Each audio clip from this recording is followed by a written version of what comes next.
Those the la-las. So we love our la-las at Livingstone. So let's talk about these records. I think everybody everybody has records in this group. Tell me about your records, Coach White. Actually, I had so many records because when I first started, I ended up breaking Timmy Newsom's record. And then I ended up breaking the single game record.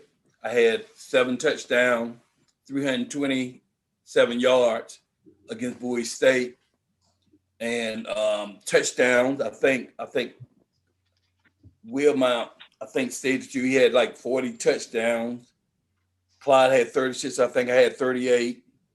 And like Clyde said earlier, the single season record, I held it for a while, but I'm pretty sure I still probably hold 1 or 2 record right now. You have the book. Yeah, 95. Well, as a 95, you had the most points, 20. Mm-hmm. You had the most touchdowns, 5. Rob, you have 44 rushes. 44 rushes, man. And then Coach White, you had the most yards, 322 yards. And let's see what else. Man, Troy Beal, where you at? 23 tackles. Goodness. And then Rob, you had the most points, 106, most touchdowns, 17, most rushes, 218. So tell me about some of your records. Well, the ones that stick out with me the most are, the single season rushing record, because when I broke that one, I came back the next year and broke it again. Mm-hmm. And then the all-time leading rusher in the CIAA, I broke that record, and I think that was Coach White's record at the time. So, but, I don't, I was just, like I say, I was going so fast when I was younger, man. If somebody say, man, how many touchdowns did you score? Most of the time I can't even hardly recall that stuff, unless somebody just kind of, like you say, you got the book and you pull it out. And then I'm like, you say 44 rushes, and I sit here and I think, man, did I really run the ball 44 times? But it was almost like I said, I would just do it. I would just go out there and do it. And, it didn't matter how many times they wanted me to run the ball or whatever, or, I just stayed on the field and ran, Mm-hmm. But when it comes to the records, it's hard for me to just recall, especially as I get older. I'm 50 now. So as I continue to get older, those numbers, they get jumbled up, especially when you in coaching and, you got kids and they putting up numbers, and when, you coach at a school that may win championships, and, those numbers just become, they special, they special at times, but most of the time, it's just them 3 big ones that I can really, truly remember, Yeah. What about you? And I'll take a picture of the book so you'll have it. All right. Yeah. Wilmot, what about yours? To be honest with the rest of you, halftime in the fourth quarter, I was sitting on the sideline anyway. With your shoulder pads? We up by more than 3 touchdowns, I'm on the sideline. Mm-hmm. Ain't no point in me being out there for somebody to do something stupid, twist my ankle, or do something to mess me up for the rest of the season. So for me, it was my most memorable thing is just trying to be one of the most winningest running backs that we had. Yeah. Just trying to establish that no matter what, we were gonna be good. Yeah. I never really kept it with off the record. Like half the time, y'all would tell me stuff, and I'd be like, okay, because it don't really matter. As long as we got the win, I didn't care. Yeah. I don't care how many times I ran the ball, how many touchdowns I had. Whatever we need to win, that's what I'll do. Yeah. And I can tell Coach that all the time. Whatever you want me to do, I'll do, Coach. Yeah. And see, that's how it was with me, Mr. Johnson. My brother was my backup running back. See, and so by him being my backup running back, like when we paid Bowie 322 yards on 6 touchdowns, 7 touchdowns, I came out third quarter. Yeah. Anytime we're up like that, I would hey, coach, play him, because he ain't hardly get to play. He was on scholarship, but he ain't hardly get to play, let him play. I'm not sold on records, but records speak for itself. Yeah, no. Like my first year at Livingstone, I had a little accident 2 days before a game. I left the field to go to the restroom, bare feet, trying to run fast as I could to Dansey Hall and bust my feet open, bust my foot open. Mm. I'm on a commode, look down on the floor in a pile of blood. I sit out 5 games. Still made all conference, 800 some yards. So just think the 5 games that I missed, you know. Yeah. So I'm not all about on records. I had fun playing at Livingstone, and that was my best decision that I made, you know. But that's why I never brag. And I know you're not, and all 3 of y'all, I know y'all not all about records, but I gotta let the people know that we amongst legends. And so they gotta know this, that, hey, I know you're not gonna brag. All 3 of y'all are humble, but hey, I'm gonna do it for you. The book don't lie. This book right here, 95, it don't lie. So, but it's a lot of lost footage. You know, back then, you know, when we was coming through, they had VHS tapes, and they would, you know, record over the same tape. So people really, the book has the numbers, but to see a person actually doing those things when they was doing it, you know, with the age of technology now, you know, you was lucky if somebody brought a camcorder to the game and recorded it, you know what I'm saying? Or if somebody had a camera taking pictures, you know. So it's a lot of great footage out there that's gone. You know? Yeah. So if anyone has any footage of Coach White, Rob, or Wilmot, let us know, and we will definitely share that with everybody, because, you know, I got to see Wilmot play in person, in practice, all the time. Sometimes I should have been blocking, but I was like, man, look at him go. He run him over, Wilmot, run him over. And then he just run a touchdown. I'm like, hit that joker. It was one dude, Virginia State, Telly Priester, from the same hometown. Me, Leon Rivers, and Rashawn Jennings, same hometown. So I was like, come on, Wilmot, run this dude over. But you just ran right by him. But I wanted you to hit him that day. So here's a question I got to ask you, Wilmot. Receivers, we visualize catching passes, catching a slant, taking it to the house. Linebackers may visualize filling that gap. Did you ever visualize running people over?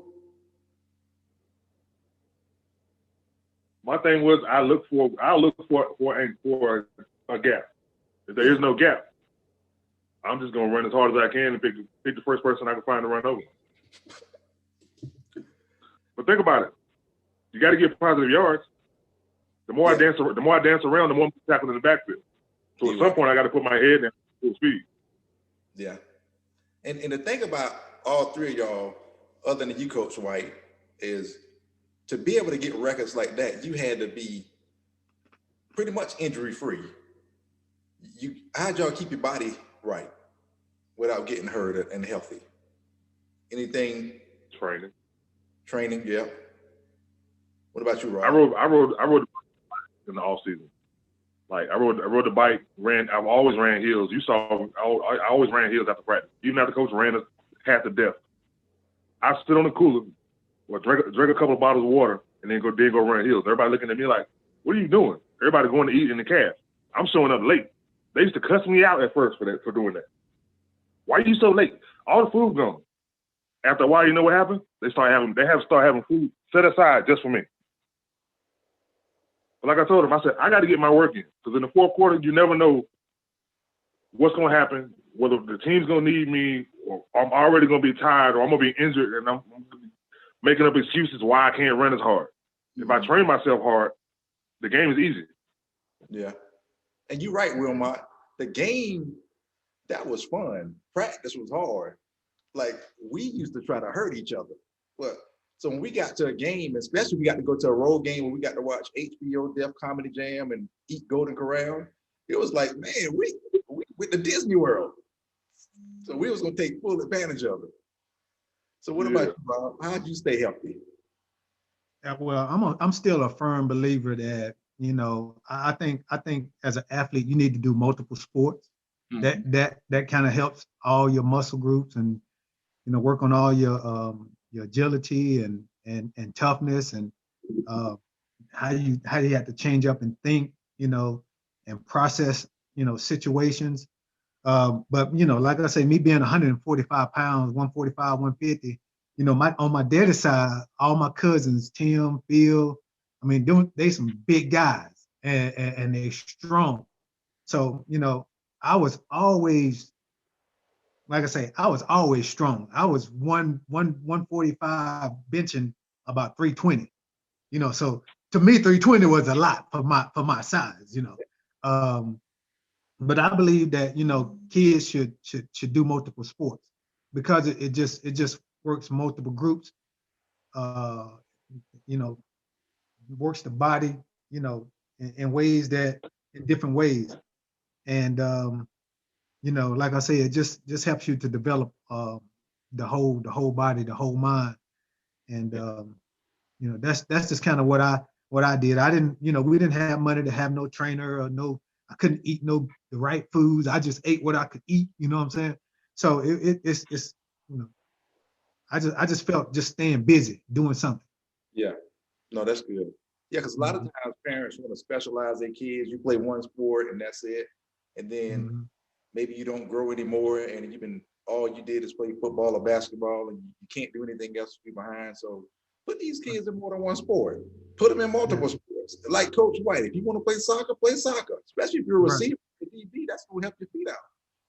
Yeah, So, and I never broke a bone or anything like that. Now I had always had trouble with, you know, I'm flat, my feet so flat. I got a severe pronation, and so I would always get, you know, my ankles would, you know, it was, they would be sore, but you know, never nothing like, you know, was broken, you know.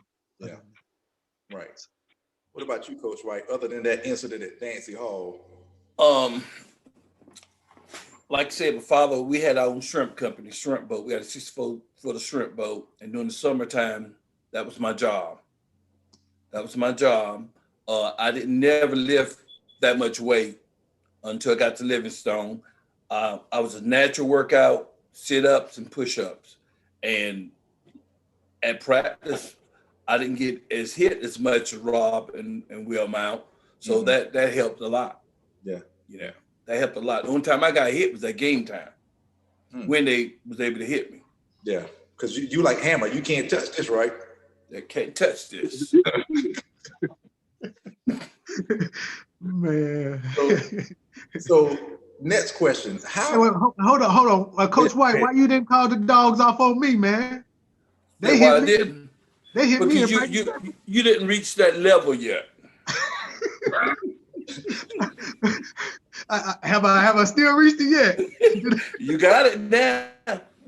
Hey, the record shows it. Coach White, you should have gave me a yellow jersey. You supposed to pass that down. Yeah, right. So next question. After you got out of Livingstone, how did that prepare you for life? And I'll let you go first, Rob. Well, I just think you know, Livingstone taught me how to be tough under you know, all different types of situations. You know, with owning my own business, you know, at one point in time I was Mm-hmm. a owner of a small group home. Yeah. And now I'm in the education field as a special education teacher. And Yeah. I've been just coaching, you know, coaching over the years. And right now I'm the girls head coach at Hillside High School, track and field. And you know, I just use all my experience to grow kids. You know, I try to use, you know, the it factor to try to see it in them and help put them on the right track to be successful. Not just on the track, but you know, I'm pretty tough at practice, and you know, I'm hard on the kids, and you know, because I want them, you know, I'm trying to grow them to you know, get ready for life. Life is just like, you know, um, running hurdles, or you know, standing in the backfield and you surveying the field as you go through the line of scrimmage, the linebackers, you hit those different levels. That's just like life. Sometimes there's going to be a whole lot going on. You got a lot going on in your life, but as you continue to keep working and use your vision through, um, you'll start finding your way and it'll get easy. Yeah. You know. No, So that's kind of how I've taken you know, what I've learned at Livingstone, and um, you know, it prepared me, you know, as SGA president. Um, you know, that was kind of like a joke, but I was SGA president. But um, it just built me. It made me it taught me how to be a leader, basically. You know. Yeah. So let me ask you a question. Mhm. Was your campaign slogan in Rob We Trust? I can't remember what my slogan was. You know, the guys on the guys on the football team, they was, you know, I guess we was probably drinking in the dorm and they was making a joke, man, you need to run for SCA president. You know, me, you know, I'm half crazy anyway. So I was like, all right, I'm gonna run for SCA president. End up winning, you know. But I think you know, we had a great president in Dr. Franklin. Yeah. I had a great cabinet that supported me. Was I the best candidate at that time? Probably not, you know. But you know, I made the most of it, and you know, like I say, Livingstone taught me how to surround great people around me too. You know, just like putting that my trust in the offensive line.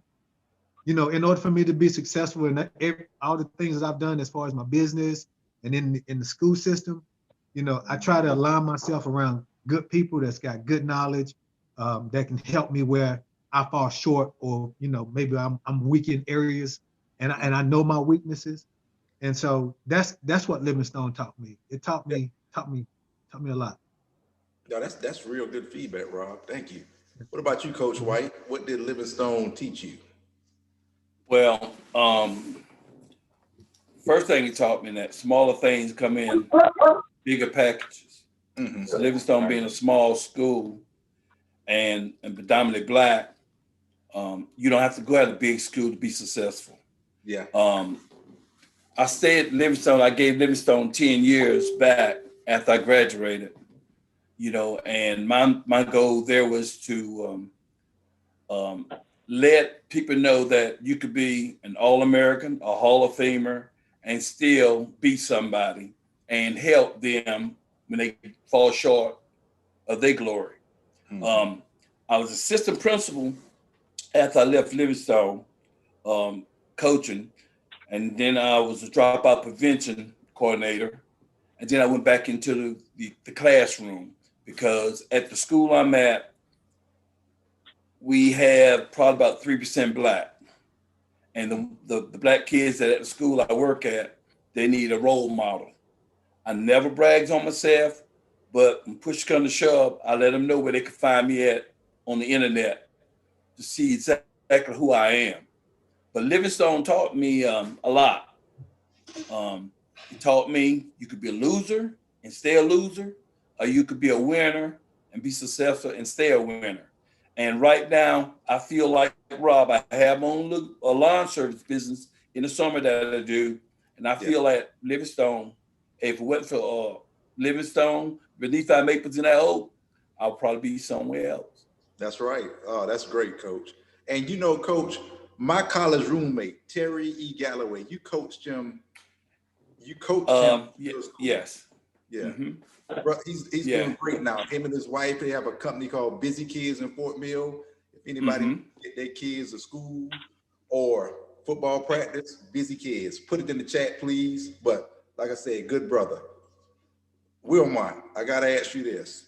So when you got drafted Saturday afternoon, 5th round, I was going to the cafeteria. I think Charlie, myself, Latif, and Zach, all of us together. They had the big TV and dancing.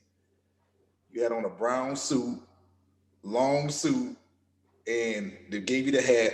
I was like, we was like, man, that's Wilmot on TV. Somebody said, I think I was coming in the dorm. Somebody said, Wilmot on TV. I was like, man, stop playing. Nobody in New York right now.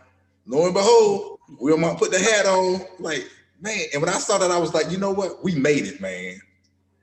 We made it. We in there. Because when you got that black college championship ring, that thing, I know you still got that ring, but that ring has so many diamonds in it. And when you got there, man, we felt like we all got there. So big ups for that. And you know, you made it to the NFL, which is a lot of things that some people couldn't do, wanted to do. But I just want to say, man, salute you, brother, for getting there. But how did Livingstone playing with us prepare you for being in the NFL? For me, it was just all about being humble. Playing the sport I love and just being humble when it came to fans and it came to people. I'm the same way now. People can't believe. They're like, you're not an asshole. You're not this. And I'm like, I've never been an asshole. Never. You know what I mean? I'm me. And sometimes I'm apologetically me. You know what I mean? I'm sort of short with some people, and some people don't understand it because I get bad vibes off people. Yeah. And I know I don't want to deal with you. You know what I mean? But yeah, it just taught me to be humble, man, and take advantage of whatever opportunities you can. Yeah. So since then, I've ran a tow truck service. I've been a head of security at a strip club, bouncer. I'm now working for the VA doing installs and deliveries for veterans and stuff like that. And I like doing that. Well, my goal is to get myself to where I can buy my own couple of little trucks and start my own transportation business. That's great. So I can sit at home and tell somebody else what to do. Because you do wheelchair ramps, right? Yeah. And you know, that's kind of funny and ironic because, you know, you've been probably put a lot of people in wheelchairs, running them over, right? And now you building wheelchair ramps to take them up there. I got a commercial for you. Think about this now. Wheelbox wheelchairs. I put you there, so let me get you there. Think about it. We can make that work, man. I'm not ready to do that. Hey, Reggie. Yeah. I do want to give a shout out to Wilmot. I was coaching at Lee County High School, and we had a summer camp. And I think I texted him or called him or somehow I got in touch with him, and I asked him. I said, "Man, can you come up and speak to the kids?" And I tell you, he didn't hesitate. He came immediately, and came to that camp and talked to the kids. So I just want to say, he's very humble, you know, and I appreciate when you came and you done that to help support our team and the kids, you know. So keep doing what you're doing, man. Yeah, definitely. My door is always open to talk to the kids, man. And they go for everybody that's listening on Facebook. Mm-hmm. If you coaching kids and you want somebody to come talk to them, I don't have a problem. I'm gonna have to book you.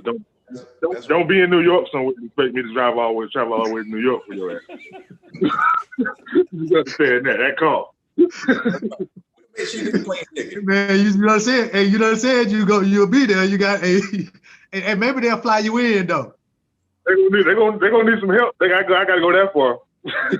Right. But North Carolina, South Carolina, they're my folks. I'll drive anywhere in South Carolina, anywhere in North Carolina, whatever.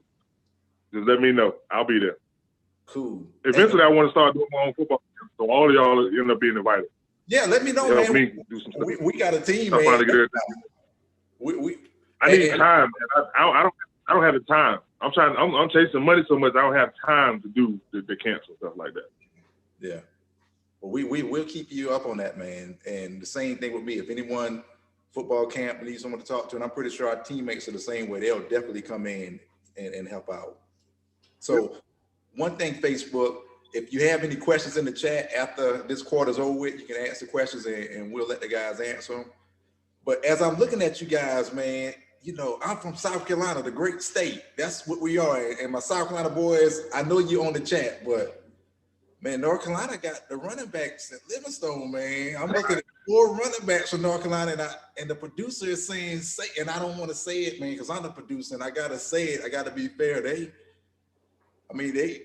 The records speak for themselves, man. So anybody in South Carolina, go recruit, and we gotta break one of these records, at least one of them. You know, maybe somebody can run 50 times a game. That could be good. So here's my last question for you guys, and that's a good segue too, Rob. Coach White, if you had to give a pep talk at homecoming to the Livingstone Blue Bears 2021 class, what to do, how to win this game? Don't lose it for us. What you gonna tell them in a minute or less? I'll tell them a winner never lose. If you think you lose it, you lose. Mm-hmm. Keep your head up, regardless of what the score, because you're always a winner. That's right. That's great. What about you, Rob? I guess I'm looking at the score. You know, if we close, you know, I probably would just go in. You know, honestly, I would tell the kids probably to cherish the moment, because it goes by so fast. You know, don't take nothing for granted. You know, don't leave nothing on the field. Never. When you walk off, be able to walk off and know that you left everything on the field, whether you win or lose. You know, just cherish the moment.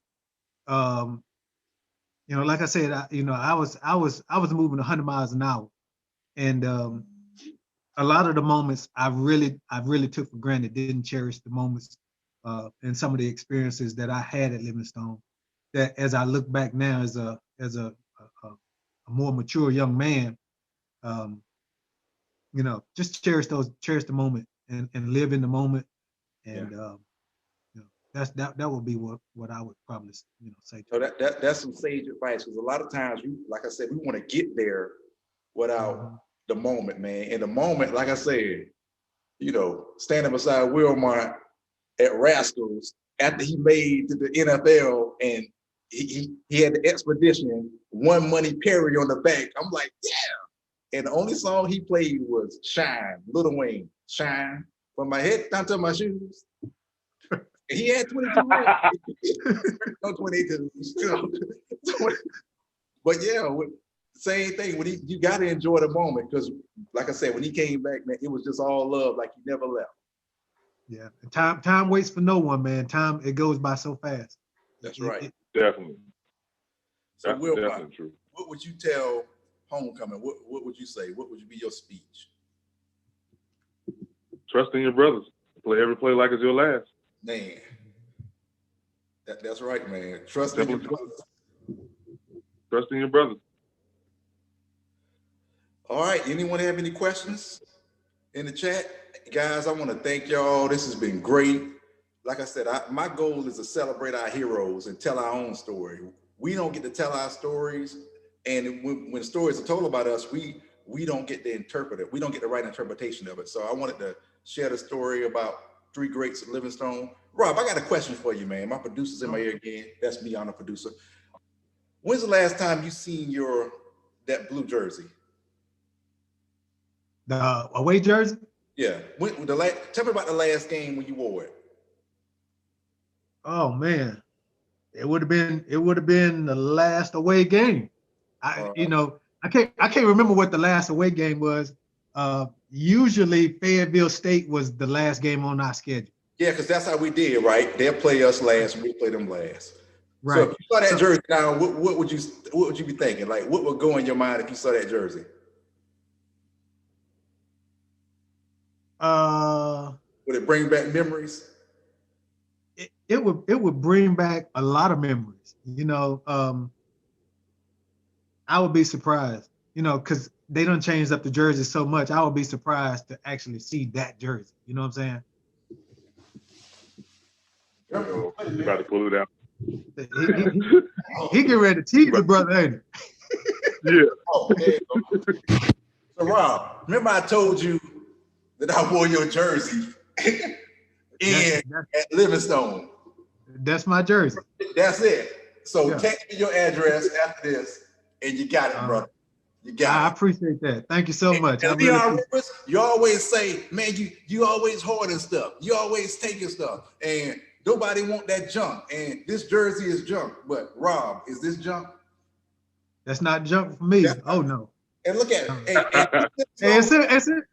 Hey, it got any tears on it? You know, where it looked like it had some battle wounds?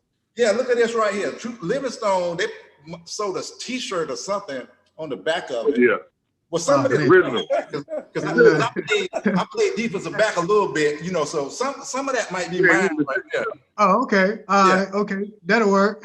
Yeah, like I said, I'll definitely get your jersey to its rightful owner. Because I really appreciate it.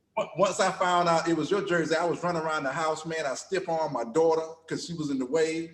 I was running from the home. You know, that's like I said about the you know, the VHS tapes. I mean, but most of that stuff is gone. You know, I would have never thought, you know, that jersey was somebody had that jersey. I would have never thought.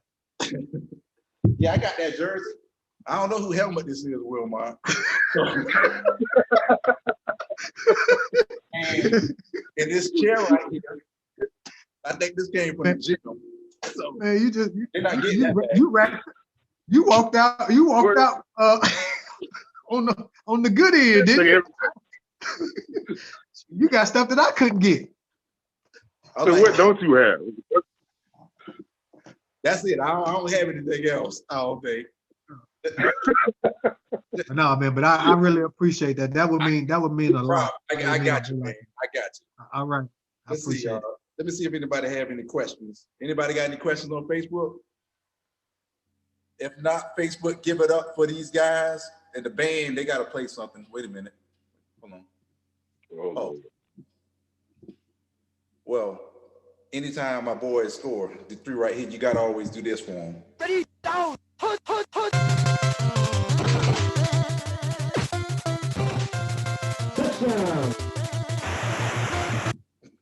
So thank you again, guys, for scoring. Thank you for joining the show. It means a lot to me. And if no one has any questions, Facebook, we will go ahead and close out the show. Thank you again. Leave your comments behind. I'll keep the chat open. So if you have anything to say to these guys or want them to come talk to you or anything, please feel free to reach out to them. Thanks, everybody.